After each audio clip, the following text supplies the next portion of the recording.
ಎಲ್ಲರಿಗೂ ನಮಸ್ಕಾರ.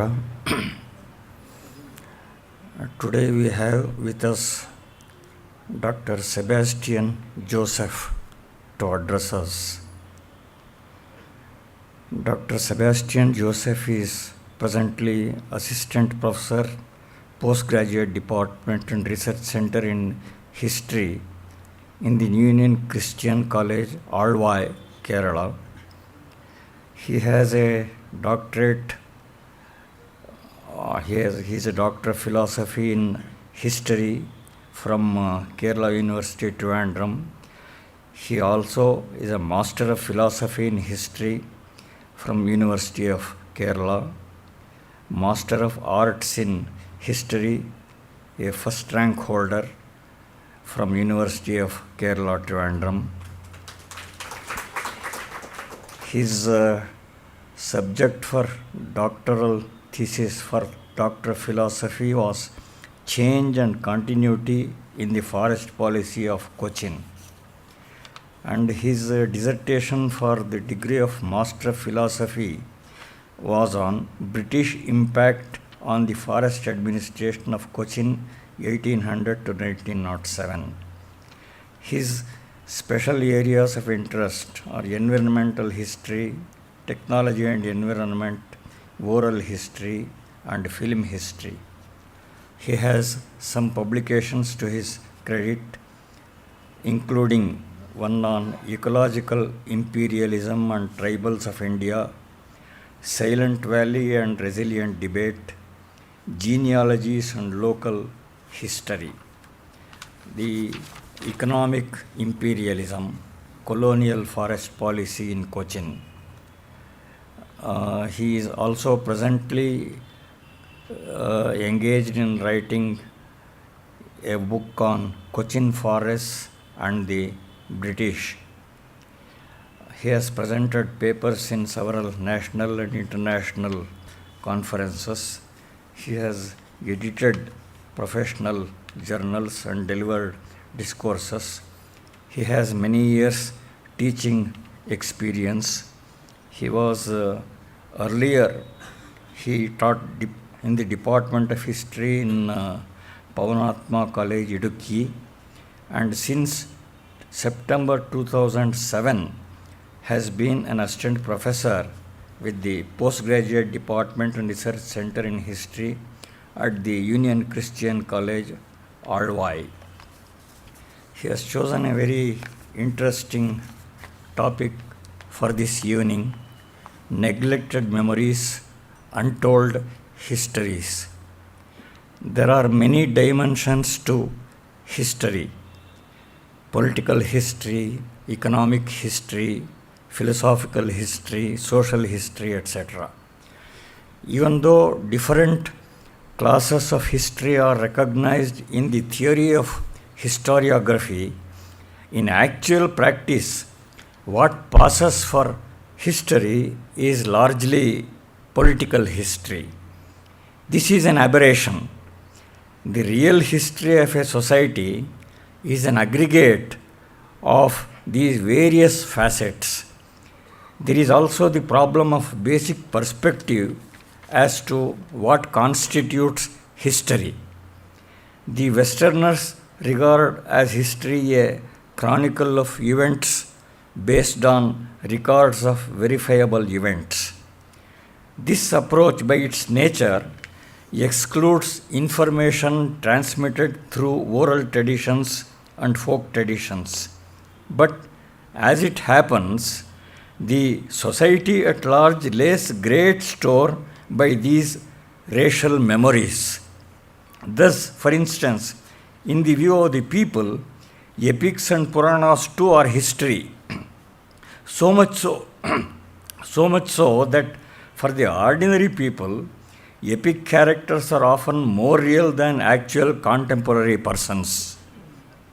The native mind's worldview covers an infinitely larger time frame than that of the so-called recorded history. Given this reality, what passes for history at present has little relevance to the totality of things. Epics and mythology are partly history too. We have to evolve a whole new discipline to read mythology meaningfully. Our mythology is a vast storehouse of information about how our people responded to different situations in the past. I expect Dr. Sebastian Joseph will deal with some of these interesting dimensions of history. I now call upon him to deliver the address.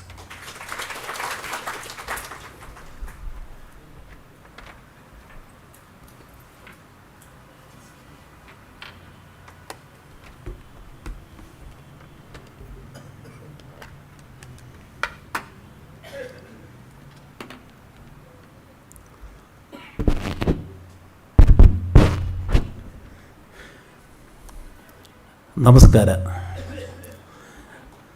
I am really amazed when I look at the audience. Every face reflects interest, seriousness, dedication, and commitment. And also, I am amazed to hear the opening remarks about the talk which I am going to deliver here, made by Ramasamy sir. He rightly struck at the preordained or preconceived political history. And I was not intending to speak on traditions and history, but I wish to change my route. And I wish to speak for some time on traditions and history and then come to my problem of investigation. A short, brief comments on tradition and history. When the British came to India, they said that Indians, they have no past. Why? Because you have only histories which are written as mythologies, magic, sorcery, fire tricks. So there is no history for you, your nation. So it was a plot to divide Indian history for a political purpose, rightly outlined by Ramasamy sir. That is, they wanted to retain their control over India. So those very, advanced nation who were claiming an advanced type of historical knowledge divided Indian history very cunningly into three. Ancient India, which is a Hindu India, medieval India, which is a Muslim India, as if no Hindus lived during medieval period. Okay. And then modern India, not as Christian India, but British India. So this was a trick for them, very tactfully conceived by their historians, because they were writing history of India while they were ruling India. So maintenance of their power was an important agenda of their historiography. Historiography means history of history writing, or method of history writing, politics of history writing. So I am putting a small comment in front of you, that is Jallianwala Bagh incident. I think all of you have well read, okay? Because I forgot to say, there is a fragrance of history all around this institution. There is a fragrance of history all around this institution.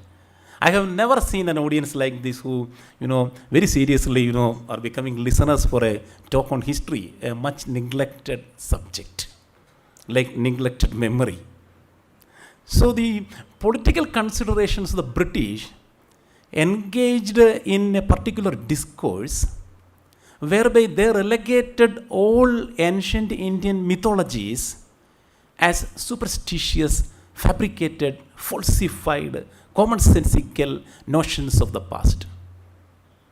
Here comes an important argument, expounded by, I think many of you have heard about her, the Punjabi historian Romila Thapar, in History of India, in volume 1, in the year 1965, while I was not born, she wrote that Indians had a wonderful sense of history, but it was difficult for the British to understand. Because we had two kinds of history. One is embedded history, and the other is the British type of history, that is externalized history. What is embedded history? Look at Ramayana. There are two histories on the part. One is a secular history, and the other is the sacred history. Rama was a god, Rama was a king. So when you look at Ramayana, two aspects you have to understand from Ramayana. Then when you study Upanishads, you should have a sense of the social processes that were behind the creation of particular knowledge systems in India. It was far superior than the so-called linear narrative of the British.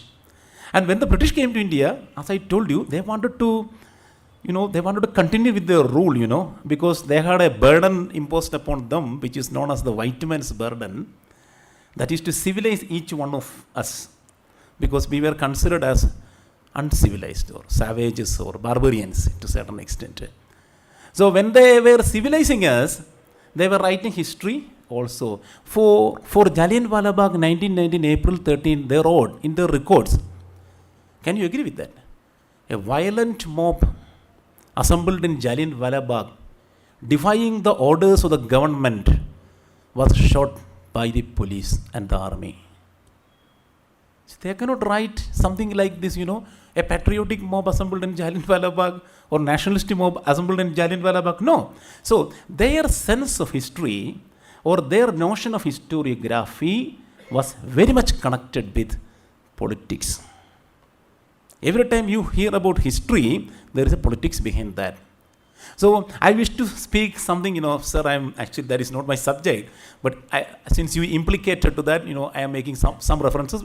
Otherwise, I can take up some arguments towards the end of this session as interaction. So what is history then? History is not past anyway. It is not past. It is a reconstruction of the past in the mindset of the so-called historian, who is also a product of history. The past. Okay? That is history. History is only an interpretation of the past through a scrutiny of evidences. Because, see, a person like me standing in 2014 is standing in the present, So I have certain biases, prejudices, interests, belief systems behind me. Anyway, all these ideologies and belief systems and prejudices will be reflected in my history. I will tell you one thing. Imagine there is a glass flower vase on the table. All of you are here. I take it and throw it on the floor, and it is broken into pieces. Ramasamy sir, Sibichan sir, Ramu sir, and all of you have seen this incident. You have an imagination about this flower vase. You have seen the flower vase, okay? Then I call upon 3 individuals from this group to come and reconstruct the flower vase. Okay?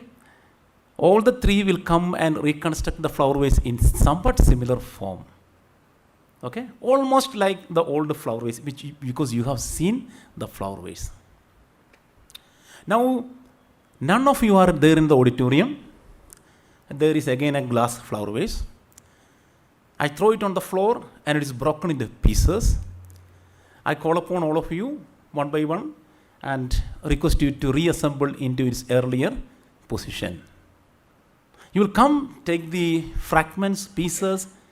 Somebody will construct a bowl. Someone will construct a plate. And someone a mug. And someone, a wine glass. So based on their perspectives, they may construct or reconstruct the particular flower vase, and they will say that this is the thing which existed there prior to the breaking of the flower vase.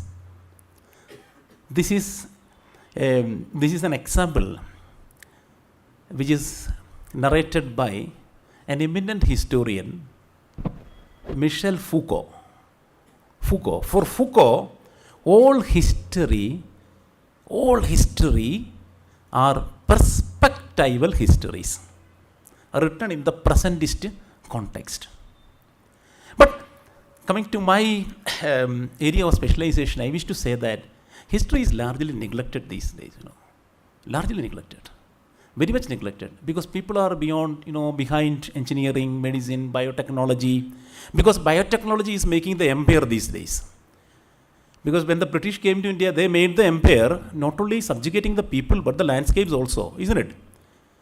They carried cinchona, a small plant from the Andean forest in Peru, and they struggled hard to find places for its cultivation in India, which they found out at last in the Nilgiris, in the Wayanad and in Pyramid. Perhaps Ramasamy sir may be knowing these places. And what was the implication? They conquered malaria. And when through what they conquered malaria? Through quinine prophylaxis. Quinine. They invented quinine out of this cinchona, used the Indian land, Indian labor, and exported the quinine to Africa. It is for the Indian cinchona that they saved the African empire. So colonialism is actually, it is to be seen from different perspectives. From an ecological perspective, you just think about the Champaran Satyagraha of 1917, Mahatma Gandhi's first Satyagraha in India. We have studied about that, we have heard lot of histories about that. But think about one important thing. What was Gandhiji's main concern there? His concern was actually nature. Conserving Indian nature. That is, he was staging this Satyagraha against what? An imperialism which is a totally different kind of imperialism, which is ecological imperialism. That is, the British is to decide what type of plant is to be cultivated in India. It was also a strike against British ecological imperialism. So history in this way is very varied. There is film history. You can study history from the past, from many films, Kannada films. You can understand the way in which people comb the hair, the particular style of the shirt, the bell-bottom pants, okay. And you can also understand the gender relations, because the hero in those days used to stand and call upon the heroine like this, standing away, okay, not near her. So when it comes to the present, so-called modern society, the hero and the heroine come so close. So cinema is, a document. Environment is a document. Okay. Women are documents. There is a new branch of history which is known as the women's history, because many of the women feel that they are neglected in history. We hear about great heroes, but not heroines, Seldom we hear about heroines. So there is a branch of history which is known as women's history, and they say that it is radically say that, it's a radicalization of historiography, and they say that history of women written by women historians. And there is again gender studies, there is local history, and together with that, now there is a new school of history which is very important, and that is what I am going to discuss. That is oral history. It is not oral tradition. So now I am deviating from what Ramasamy sir, started as an introduction. It is oral history. Oral history is nothing but taking testimonies from people about a particular event, their own personal testimonies about their own life, about an environment, about technology, about all the transportation systems, about dress, about some local struggles, about a trade union struggle, about a lockout, about a government order, and people struggle against that. Such recording is known as oral history, because we are recording the experiences of the people who are very much marginalized in this historiography. I will start this session with a small story. Okay. So there was a person named Anish, or you can call it Anish or Ramesh, whatever. Anish. He was a student studying for his pre-degree. That means he was aged 17 at that time. Second year pre-degree, pre-university, before degree, okay. And he was a largely neglected man in the campus.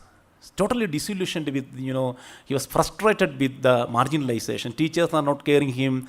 His friends, there are no friends for him because he was a very mediocre, very below average student like that. One day during a strike period, he decided to do one thing. During a strike day, he took a stone and threw the stone at the college building. And one tile was broken. One tile, roof tile was broken. So Anish became, on that day, he became TB Anish. Tile broker Anish. Okay? So in that way, he became either one way famous or infamous or unpopular, whatever be that. So much of records were written for Anish. The principal's report, the inquiry commission, the case registered by the police and their FIR, testimonies and witnesses from teachers and students like that, number of records on Anish.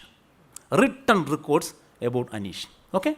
And we are leaving this. After 100 years, suppose someone is writing the institutional history of that college, definitely Anish's episode will also come across them. Okay? So I want to take these things, very, it is not a lighter way of, explaining oral history, but for your understanding. Okay? So what Anish did is that a simple act of throwing a stone, which became a very problem. Anish became a breaker of law and order. Anish was recalcitrant, or he was bestial in that way. There's a number of records. So Anish in that way, found a place into history. So if there is a written document there are written documents, then you have a history. If there is no written document, then you have no history.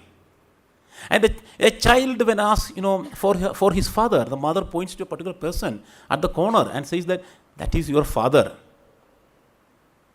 Will ever the child ask, I want to see the marriage certificate? I want to prove it through DNA? Because mother's testimony is taken for granted, because mother's testimony will not go wrong. So traditions are actually, traditions are collective memories of a society at a given point of time, transmitted from generation to generation. And in that way, oral history also becomes tradition. In the end, the oral history about Anish becomes a tradition. But think, after 200 years, 100 years, a man writing history of the college and states that Anish was a rebellious, recalcitrant boy. Think, some historian contacted Anish at Anish's age of 70 or 80, and taking testimony from Anish. Okay? In the olden age, in the elderly age, that phase, he will never speak a lie. He may come out with the testimony that, see, I was definitely not regarded by anyone. I was thoroughly disillusioned with the then educational system, where only the meritorious students were respected by teachers and they only got friends. I was neglected and I threw the stone. So which version is correct? Whether the official version or the personal testimony. So no records, no history is to be rejected, because every testimony, memories are vital sources of historical construction. With this introduction, I am going to the PowerPoint, because we have to finish a topic which is so wide within within 40 minutes.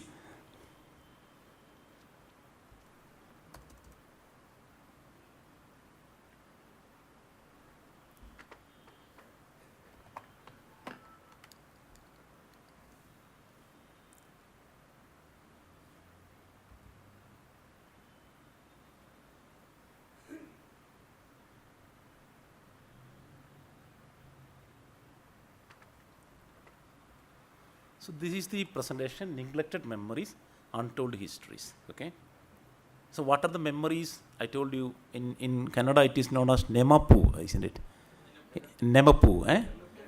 Nenapu. It's a Nenapu. What is the significance of Nenapu and Itihasa? Okay.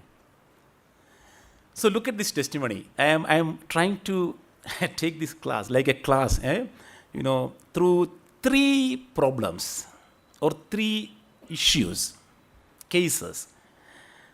I was fond of playing basketball, but when the classes end by 3:30, all the good players of the college will be in the court. So I decided to cut the last hour and invented a technique for doing so. When the teacher marked the attendance register, I would ask the student sitting next to me to say, "Present, sir," despite me being in the class. On the first day, realizing that he heard a different voice, the teacher looked for me and found that I was there. This went on for some days until the teacher no longer felt the need to verify my presence. During the days that followed, I cut the class without the teacher even realizing it and played basketball. He is a major bishop, archbishop in Kerala, the very Reverend Philippos Mar Chrysostom. Second testimony, Mrs. Mary Woman. At the age of 80, I interviewed Mary Woman. She said, only a few girls were there in the class in those days. For the first group, out of 90 students, there were only 5 girls. So we usually entered the class along with the teacher, fearing pandemonium. I think mothers sitting here, some of you have such experiences like that. Okay. Another testimony. When C.P. Matthew sir, he was a great teacher and also a politician who was in International Congress in those days, contested for the 1951-52 parliament elections from Muvatuvida, at the instance of Pandit Nehru, I campaigned for him in Kaduthuruthi, that's a place near Kottayam in Kerala. When he was elected, I felt proud to have participated in the process of nation building. 1950s and the process of nation building and the testimony. We requested the vice principal to grant us permission to campaign for C.P. Matthew sir in the Muvatuvida constituency. When he refused to concede our demand, the students struck and the college was closed. This strike happened at a time when such a political action was unheard of in the college campuses. So the political will of the students. These are some utterances, some testimonies made by some of the former students of my college, where I teach history now, UC College, Union Christian College. But when these testimonies are placed in the larger context or social or political context, they do produce vital meanings. So we will take the first testimony. The first testimony throws light on the mindset of a student in the 1940s and his desire to play a game. Just think about the mindset of the present students. Are they getting any time for playing basketball, football, or because they are playing basketball and football on the internet? I think in Kerala there is a children's game which was there in existence in those days, which is known as the Sat game, Satigali. So people used to hid in some parts, and one fellow will go in search of the student, the boy or the girl, and naturally when he is there, the person will come and touch this particular instrument and say that Sat. So Kande, I have seen. So like that. So like the Satigali is now only in computer graphics. So people are alienated from games. Students are alienated from games. The mindset changes with the incremental advances in technology and changes in the socio-political system. Okay? And the second testimony reveals gender composition in a higher education institution in the 1950s, when 5 girls and 90 boys were there. 5 girls and 85 boys were there. Now in my college, there are 5 boys and 85 girls. So, fearing pandemonium, the boys will never enter the class because they will be killed. Okay? So look at the way in which things change. Okay? So I will explain. The third one reflects the spirit of the students in the nation-making contest in 1950s. Nobody will understand this. When people start saying such stories, younger generation say that, so, oh my God, that man has started, his retelling of the past. I don't want to hear that. But actually, this explains the nation-making process. The very statement embodies a mindset when the British just simply left, making India, leaving India in a subjugated, a deprived country in all its senses. So that nation-making process, the student politics which emerged from that particular context is well reflected in this testimony. The fourth poignantly reveal the real political will. That is, the students struck. They conducted a strike when the principal objected to them for campaigning for C.P. Matthews sir. So it shows the real political will of the students in those times. 4 testimonies pointing 4 problems in the society at a particular point of time. So these are not mere utterances, but historical evidences essential for constructing a nation's history, socio-political and cultural histories. So these have to be incorporated. Their testimonies are also to be taken. While I was traveling from Trivandrum to Kottayam one day, an elderly man, he was just sitting in front of me. It was an AC coach, so there was no problem of noise. I took a book and started reading. And after some time, he asked me, where are you going? I said, I am going to Kottayam. What are you doing? I am a teacher. And, oh, teacher, where? In UC College. Oh, great. It's a great institution. And then comes, which subject you teach? History. Oh, history. What's the use of teaching history? Immediately the answer came. Immediately the comment came. I was really struck, and it was a challenge for me, to which I decided to respond, not to react. Because it is because of some ignorance or misunderstanding that learned man, commented like that. So I started narrating importance of oral history, environmental history, history of technology, history of science, history of everyday life, even history of tea, I explained. Sir, the tea which you are drinking now is a product of ecological imperialism. There is a place in Munnar. There is a place in Kerala which is called Munnar. Most of you have seen that, or you have at least witnessed it. It was a biodiversity hub of Kerala. All the grand trees, wild species of all varieties, were there. And that land was converted within 22 decades, 20 years, into monoculture plantation, tea plantation. And we are drinking tea because tea they wanted to export to other countries. Reconfiguring the landscape of India, changing the landscape of India. And in those times, old people, elderly people whom I interviewed said that there was no crow in Munnar. Why? It was a pristine land, very precious land. There was no waste, but there is now full of crows in Munnar when the plantation industry thrived there. So that particular mindset of a particular period of time very well reflects in the attitudes of the people. So now the first case is, my institution's case, and the second case is history or her story as told by a woman in her 70s. Because women's histories, histories of women are mainly marginalized. So what is that? Here comes memory as the history of the woman, her childhood, up to 10, they were having a joint family system. They were playing games. There were more children there. Okay, and all the children were playing together. They were running into the fields, climbing over trees. Even girls used to climb over trees, plucking out particular fruits, and experimenting with the nature as such. They were looking at the squirrels, okay, and numbering the squirrels. How many squirrels are in my field like that? So such a mindset was there. And some accidents occurred when the younger one, fell from a tree and got injured.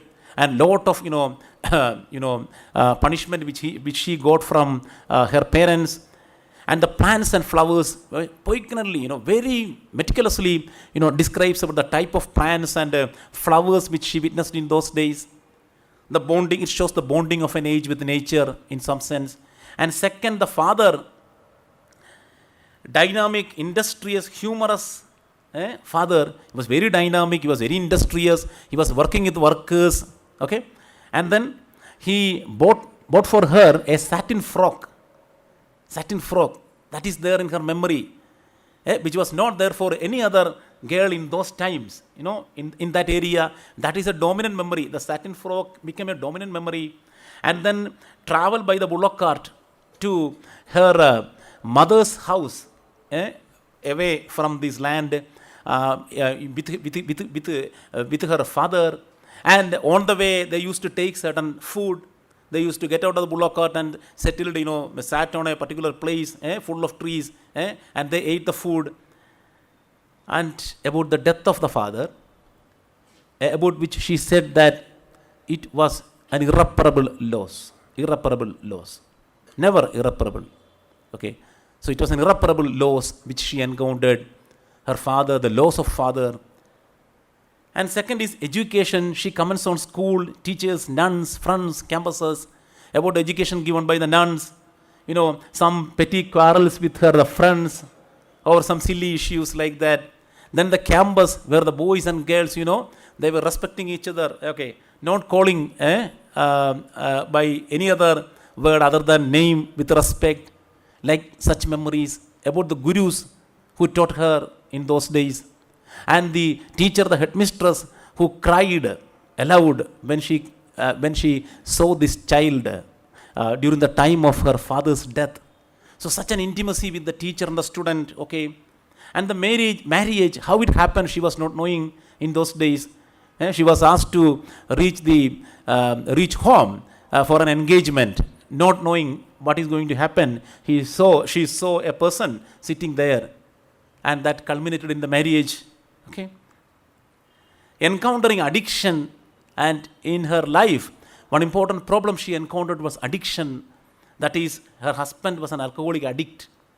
So a lot of problems connected with that. Many people started excluding her, excluding the family from certain ceremonies. They encountered economic crisis.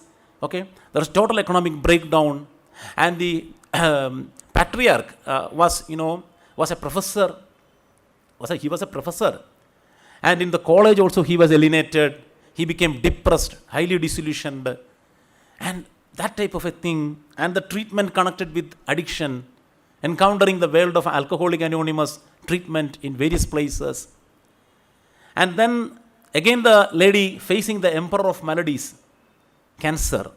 She became a cancer patient and experiencing the disease, experiencing treatment in hospitals, encountering many people, physicians, and narrating about the particular type of treatment which she had received in those days, like radiation, no chemotherapy, and the number of people who were there, and some of them shared with her their memories, and ultimately living for him and the family with nature all through her life. And in her memory, I found certain dominant aspects, like one is father, second is nature, and third is addiction. In what way that woman's memory is inextricably connected with certain dominant memories. This autobiographical memory, you may think that this is an individual memory. What is the relevance for history? But actually, this represents a memory of group of people, group of women at a given point of time. When you take that from that class point, this memory became relevant for the construction of histories of a particular disease, gender relations, the patriarch, the father consciousness, like that. And what history it reveals, now I'll say, about the social condition of the period, the role of the father. And he was a true, dynamic, industrious, very caring. So that concept of the patriarch, which was a particular concept during a particular time, the mindset, reflected in all her memories. So she was expecting that type of a treatment from her husband also.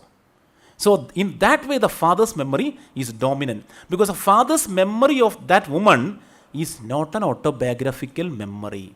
That memory is actually conceived in a particular social, economic, psychological context. So this memory also forms part of a collective consciousness of a given set of people at a given point of time. And perceptions about marriage. Now there is a change in the perceptions about marriage that is well reflected in that instance. And the impact of schooling in those days, how intact were, these people were with friends, their families, and during festivals they used to go out to collect plants for Onam. They used to collect plants on their own. Now the children go to a flower shop and take flower, because there is no flower for decorating, for arranging attapu in Kerala during Onam festival, harvest festival. There is no harvest, okay? So, and then the big family and the relationship, pointing to the gender size of the family, the big size of the family and their unionization. And then Through collecting testimonies like this from many women, you can write the history of a disease. History of a disease or history of alcoholic addiction. The problem encountered by women at a given point of time. What history? It's a history of emotion and agony. And there is a particular branch of history these days which is known as history of emotions. Joanna Boris, a woman historian in England, 2-3 years back, she wrote a book entitled Cultural History of Fear. After 2001, she writes, the emotion of America is fear. They are afraid of anything that happens all over the world. Suppose some plane is going on overhead, they will think that it is going to hit another building. So, in what way emotions rule a particular country, and in what way emotions decided the foreign policy of USA, global war on terrorism, and characterizing certain nations as only terrorist nations. So, that type of history is there.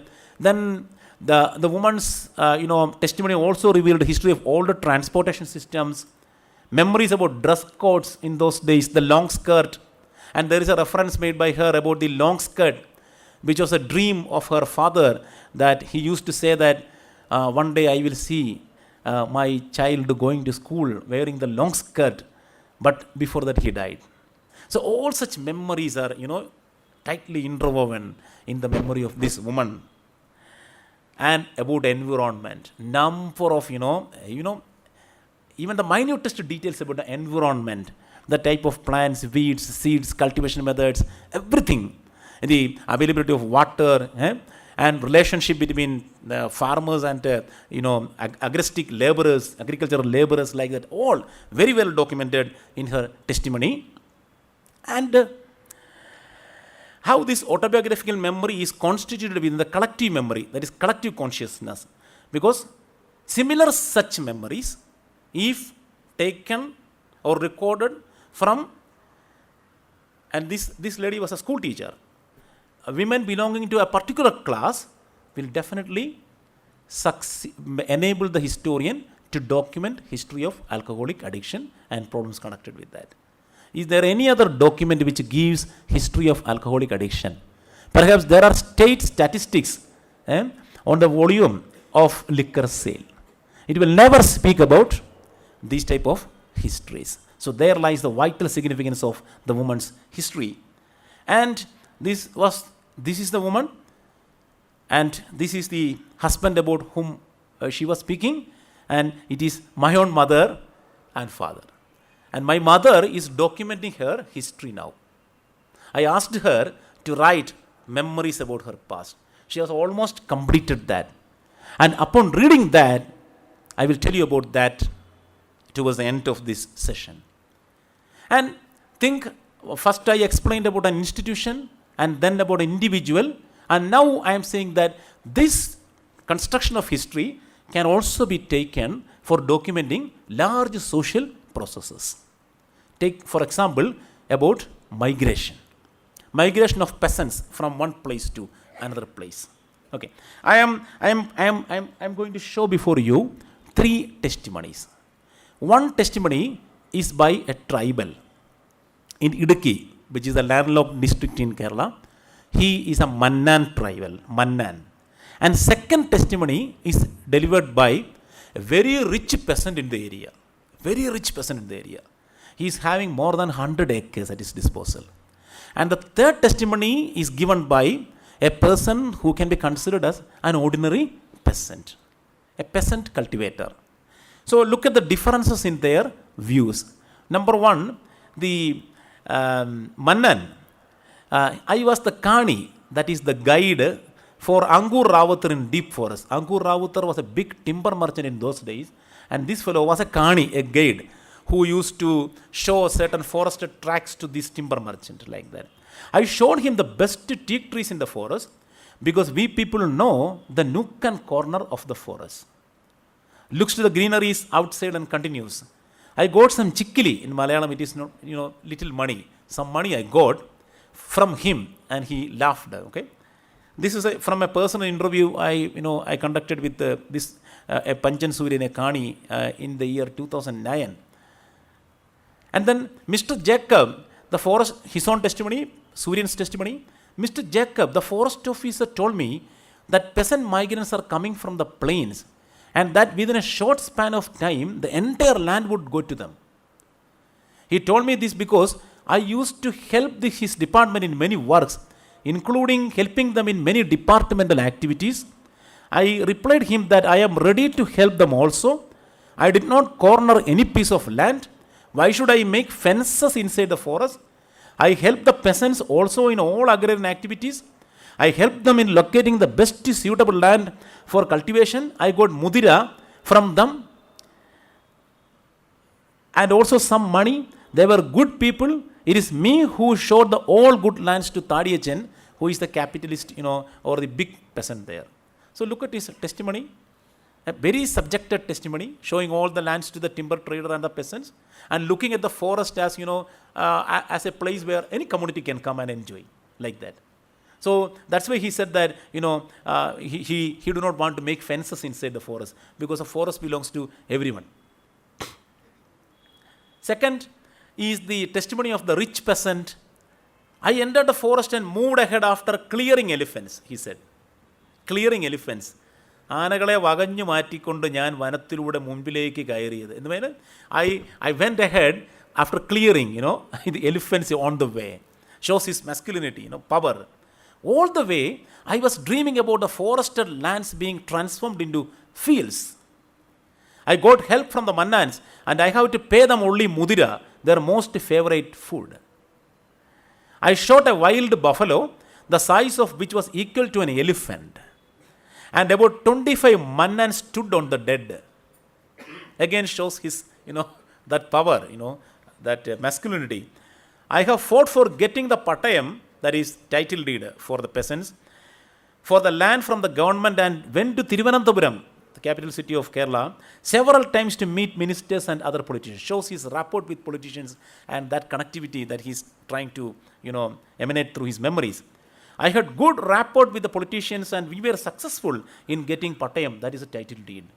I have donated land for the church and the social service center.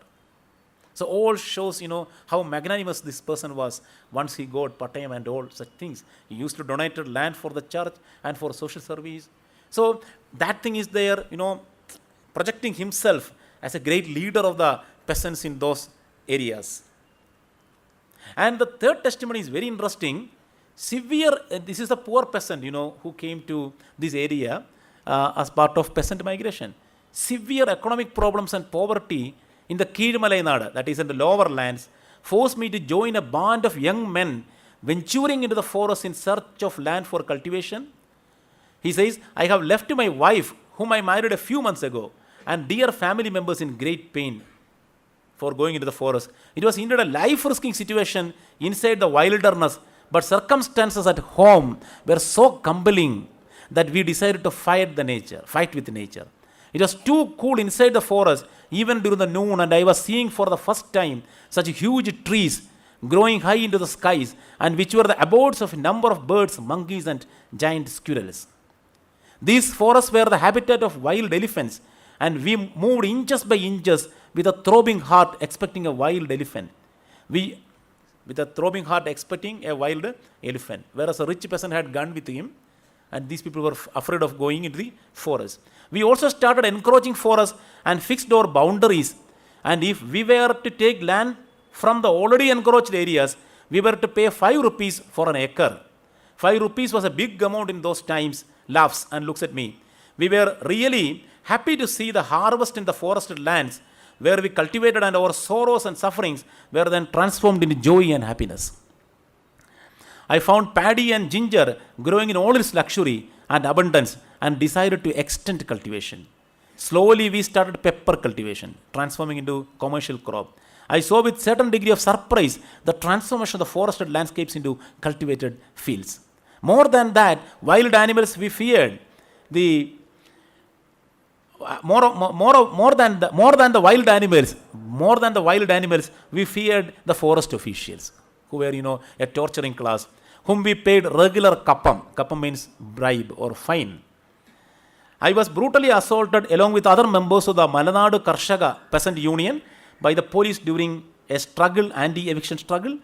Now, when I look back at this age, I feel pain to see the ecological destruction. That is a revelation of the poor peasant. Pain to see the type of landscape transformation. So these are perspectival differences, about the same process, a social process of migration between a tribal, a rich peasant, and then, a poor peasant who migrated to that area out of the problem of poverty. So these are all testimonies made by people. And what is the use for the society? That's also very interesting. This is an area when history comes applied. There is applied physics, there is applied chemistry, but people say that history is very old, a bundle of contradictions, subjective traditions. There is no truth in that, like that. But we are going to see how this is to be applied.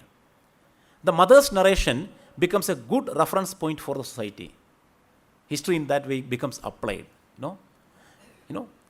And frankly speaking, truthfully speaking, after reading memories of my mother, my regard for her has risen leaps and bounds. Now, when I am in the college, attending certain functions, etc., when my mother used to call and inquire about my health, did you take lunch, like that, I used to say, Amma, now we have no time, I will call you back, like that. But now I never do that. Because the history she carries, the past she carries, actually, that inspired me to respect her more, to give her more respect. History is in that way, history goes very applied, Oral history locates oneself in the past. Oneself, our own self in the past, identifies with great people. When you make an introspection about your own history, your struggles, problems, it is interesting that you can identify with the struggles of great personalities. How much pain they underwent, how much stress they encountered while making a satyagraha or a struggle. So that is another aspect. History becomes more intimate for you. It emotionalizes history. Because in oral testimony, entire history is taken with the emotions. And some people say that its emotion is very subjective, so history can be diverted, but every history is a kind of political engagement. Like I said, the emotions of the British was very much there in constructing written documents about Jallianwala Bagh.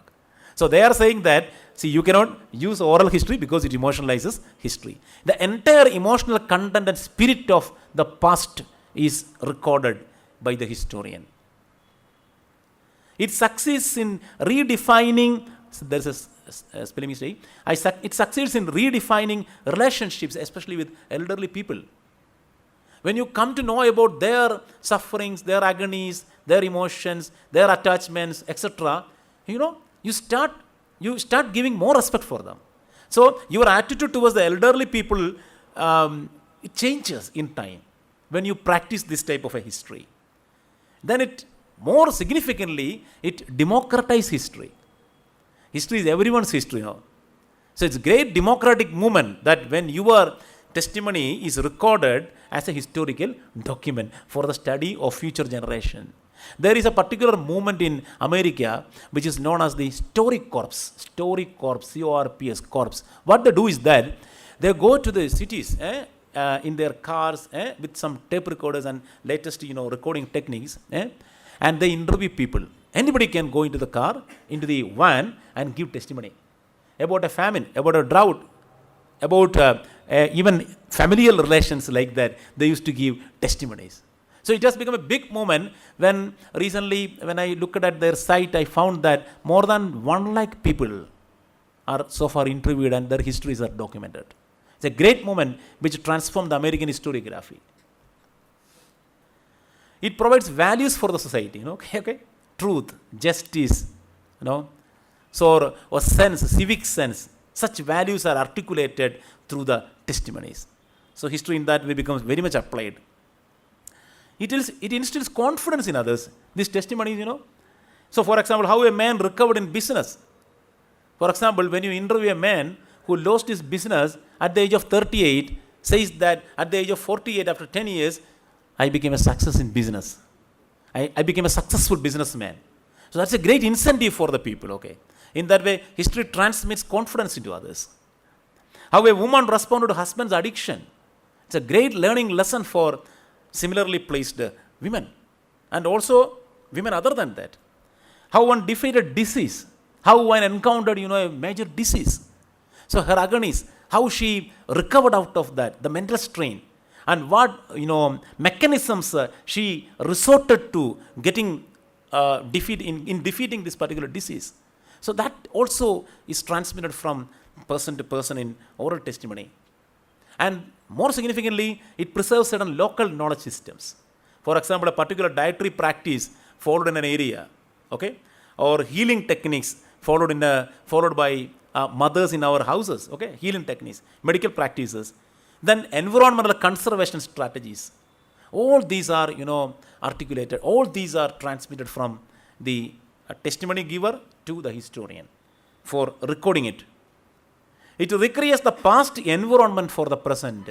See, I am going to exhibit before you 5 maps which I, made with the association of my students as a PG project, where we conducted oral history interview over an area called Vadikulangara, which is very near to Cochin. From 1970 to 2010, when we went through the oral testimonies, we found that the landscape of the area was drastically changed. It underwent drastic changes. You can see the first map in 1970. You can see that green patches and then that columns there, that was a particular agrarian paddy cultivation known as Pokkali, high-grown paddy in coastal areas practiced in Vadikulangara. You can see that there were only 8 houses in those times. You can see the number of roads very low, and you can see that there were 4 ponds, community ponds. Some of these ponds were affiliated with sacred groves, Sarpakavus, Deivakadus, okay? And that was there. You can see green patches there which contained shrubs and trees like that, okay? In 1980, it underwent small change. You can see the habitation side, even more residences are coming because it was a Nair community region. So many people from other than that community started coming and purchased lands there. They used to sell lands. So more people are coming. So there is an incremental decrease in the extent of this particular Pokkali cultivation and the green patches. And you can see the 4 community ponds there existing. And you can see the number of houses increasing. And look at 1990, the Pokkali field, drastic, changes in Pokkali field, and the cashew nut that is given in the red spots, cashew nut plantation severely deteriorated. You can see the number of houses on the rise. Now look at the community ponds, only 2 community ponds. Only 2 community ponds. Others are, reclaimed. And the 2 sacred groves also lost to much extent. The sacred grove. And now one thing happened is that, people, they constructed wall around the sacred grove. And now they have preserved that.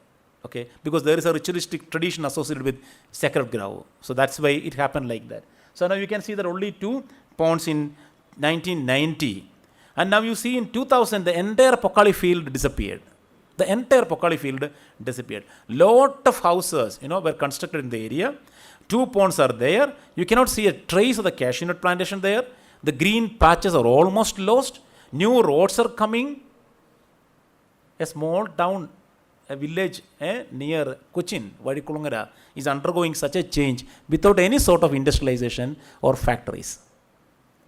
And in 2010, you can see that only 1 community pond in existence. You can see the number of houses. There is no Pokkali cultivation. The green patches are gone forever. So this is a lesson in environmental history of a local region. And which record will give you insight into this? Any record from Panchayat, any record from municipality or corporation? Nowhere, no statistics.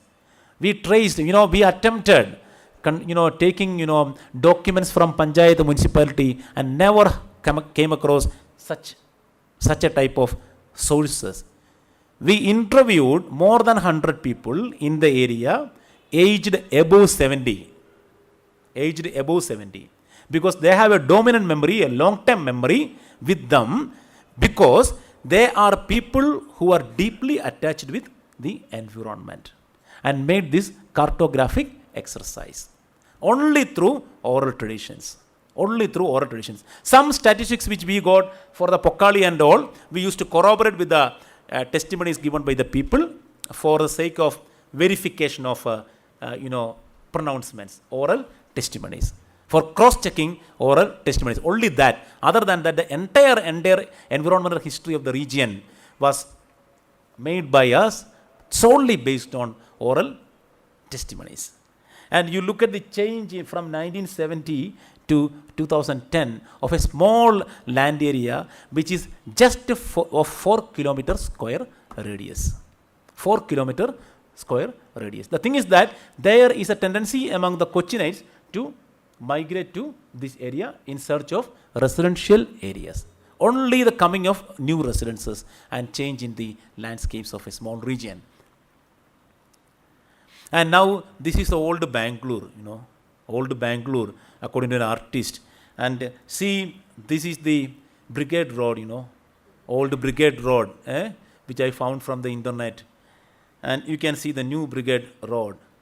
Such vital transformation has happened to this area. And which record will give you adequate information about the change, the transformation of Brigade Road? No record. I am damn sure about that. There will be no single record on the part of the government. It is through the testimonies of people who are sitting in front of me. Great people who are sitting in front of me. There is the strength of memory. Because memory of Ramasamy sir and all people who are sitting here are shaped in a particular collective memory.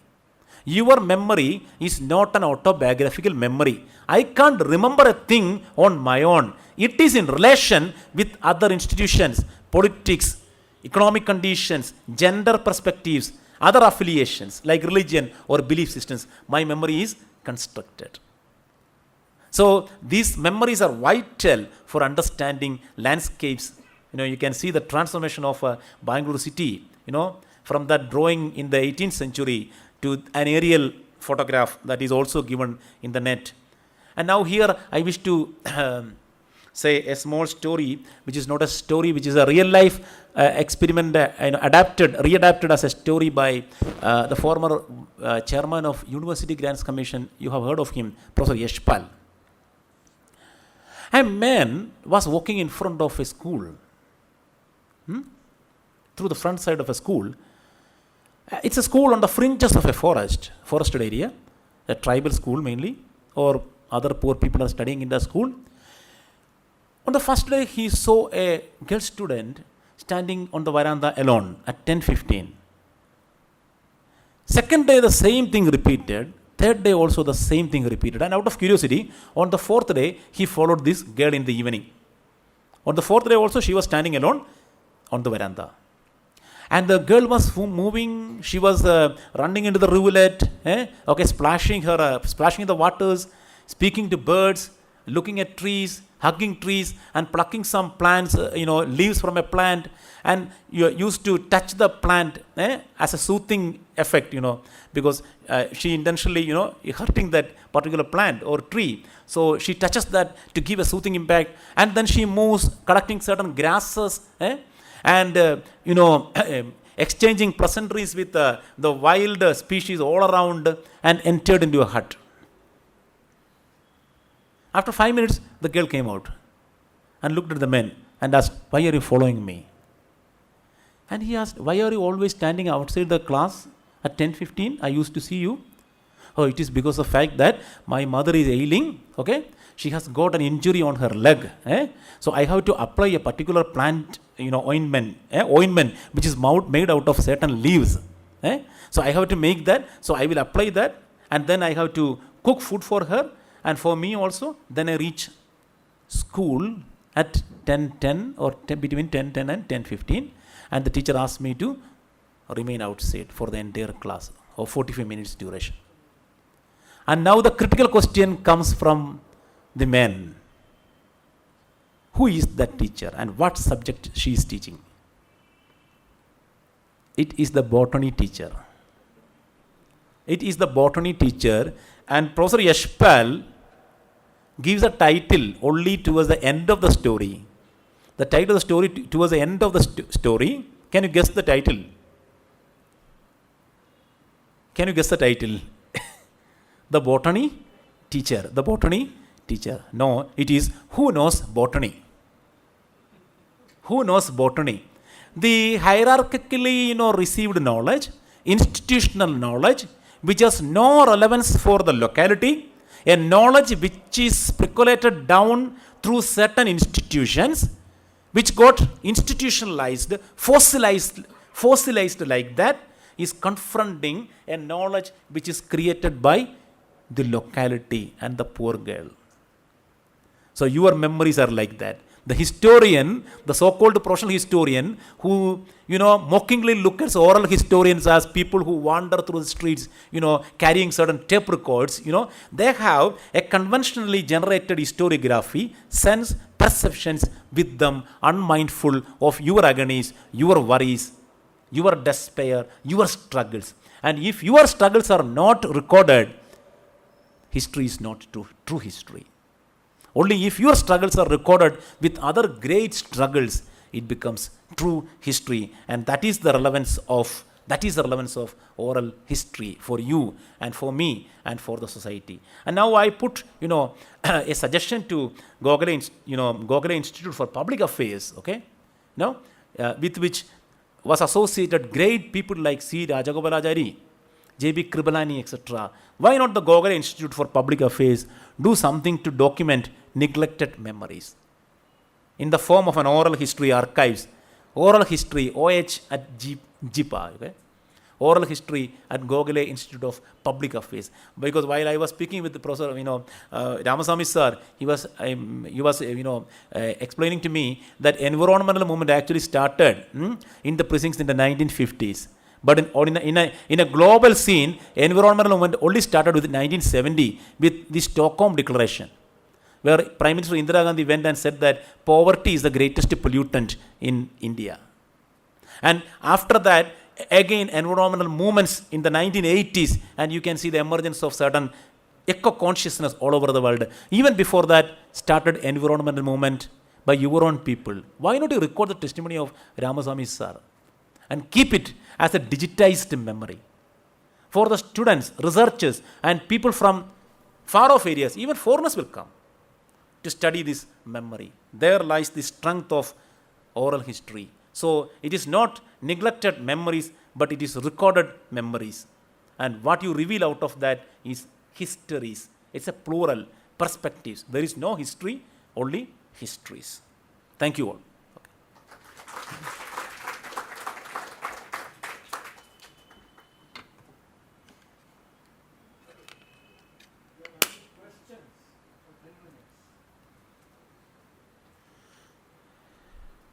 I think I have finished in time, sir. Yes. I was a little worried about that because it's a vast topic, Sir. Sir. Yeah.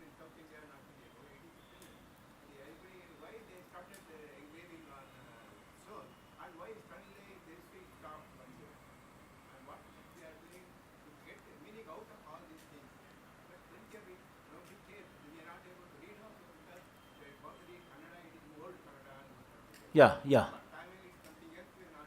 Yeah.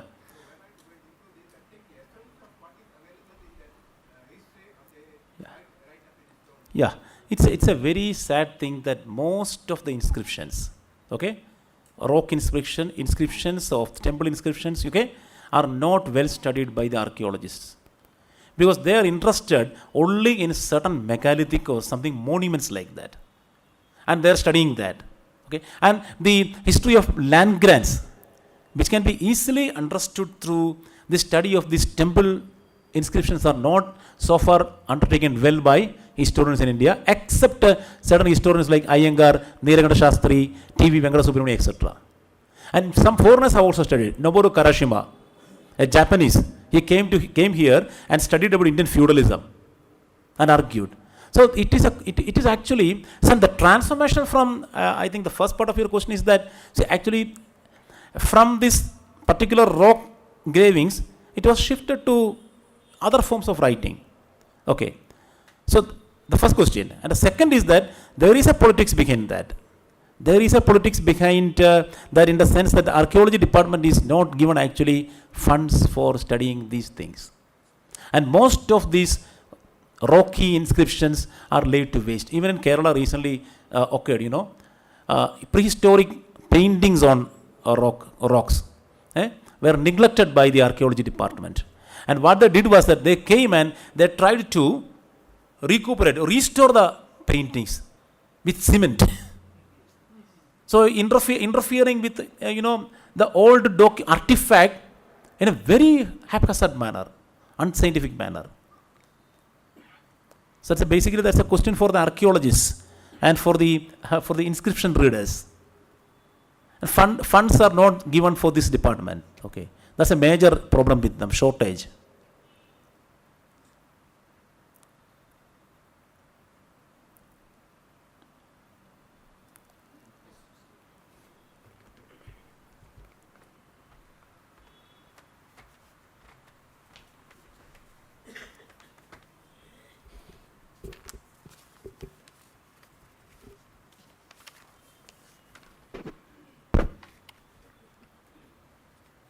ನಾಳೆ ಸಂಜೆ ಉಪನ್ಯಾಸ ಕಾರ್ಯಕ್ರಮ ಇರುತ್ತೆ. BS Nagaraj ಅವರಿಂದ. ವಿಷಯ ಅಧ್ಯಾತ್ಮ Ramayana. We have heard a most refreshing talk by Dr. Sebastian Matthew. Towards the end, he happened to mention Professor K.A. Neelakanta Shastri.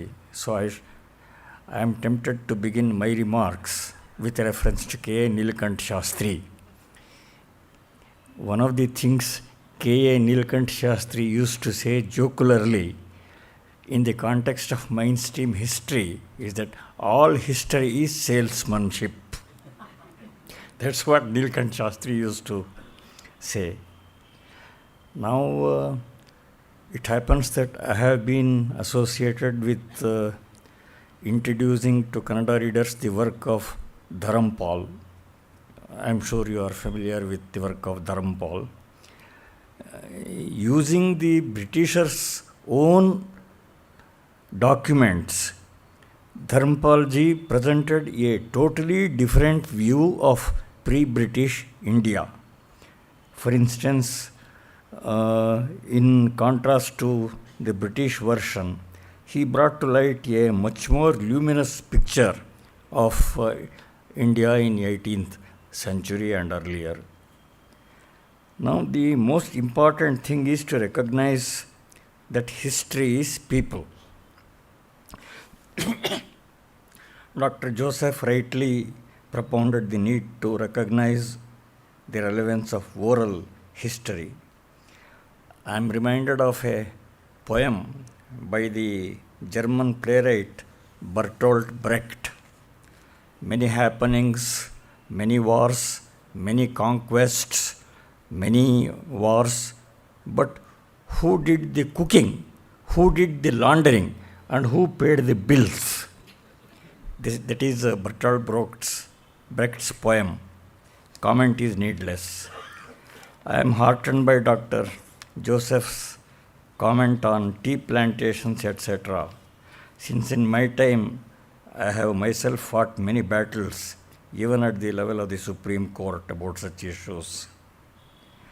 As an environmental and Swadeshi activist myself, I often keep emphasizing that the indigenous perspective is intrinsic and real, while the perverse development we see around is all distortion. The need is to recover our true nature. And that, I believe, is the burden of Dr. Sebastian Joseph's presentation, to recover our real nature. About the continuity of racial memory, I shall narrate a small true life incident. how racial memory is always vibrant. A few years ago, I was associated with a housing project in a very, very remote village about 50 miles from here.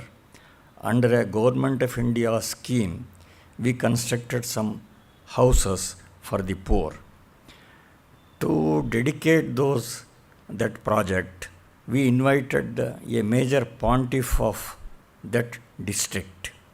He agreed, and then just 2 days prior to the function, we were worried. He is such an illustrious celebrity, and this is such a remote village. I am sure no religious head had visited that house in 50 years. So how will the function go on? What embarrassments will be there? We are all worried. So even 2 days ago we went there. We were really jittery. And then some old man in the village met us and said, right, yes, Swamiji is coming, isn't it? We will take care of it. We were not assured, but anyway, there was not much we could do. But on the day of the event, when we went there, it was the surprise of our life. It looked as though they have done it every year for the last 50 years. It was so grand, and they put across such a splendid function. How did it happen? The elders must have discussed it. How pontiffs had visited in the past and what happened then and so on. They must have exchanged views and so on and so forth. That's how things work in this country. So it is extremely kind of Dr. Sebastian Joseph to have taken the trouble to go over here and to give us such a refreshing talk. On behalf of Gokhale Institute of Public Affairs, I extend to him a most hearty expression of gratitude, and I also thank Dr. Sibichan Matthew for facilitating this program.